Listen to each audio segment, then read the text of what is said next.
মামলা দিয়ে আমার অনেকবার কারাগারে আমি কিন্তু গেছি। আমি বাদল কিন্তু জুলাই যোদ্ধা, মোনায়েম হোসেন ফারুক ভাই ইনি কিন্তু জুলাই যোদ্ধা। যাই হোক,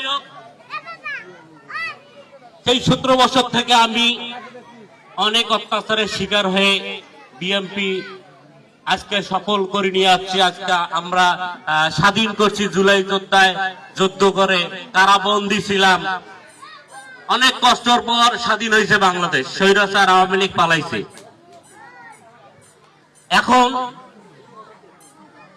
আপনারা সকলেই জানেন একটা মানুষ উত্তরবঙ্গের শ্রেষ্ঠ মানুষ, সেটা হইলো আমার বাবার বন্ধু রহিমউদ্দিন, আলহাজ রহিমউদ্দিন ভরসা চাচা। ইনা কিন্তু উত্তরবঙ্গে সবাই চেনে। ইনি কিন্তু একজন আমাদের অহংকার এবং গৌরব। তার ছেলে রংপুর 4 আসনে ধানের শীষ প্রতীক নিয়ে গরিব দুঃখী মেহনতি মানুষের একান্ত আপনজন আমার প্রাণ প্রিয় লিডার এমদাদুল্লাহ ভরসা ভাইকে আপনারা সকলেই ধানের শীষ মার্কায় ভোট দিয়ে জয়যুক্ত করবেন ইনশাআল্লাহ।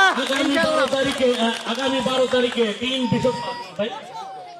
বৃহস্পতিবার আপনারা সারাদিন ভোট দেবেন এবং এলাকার মা বোনকে সবাইকে ভোট দিতে বলবেন। তার কারণ আপনাদের বোন ভাই যে কোনো চাকরি বিষয়, অনেক সরকারি চাকরি আছে এবং যে কোনো রাস্তাঘাট থেকে শুরু করে বৃদ্ধ মাদের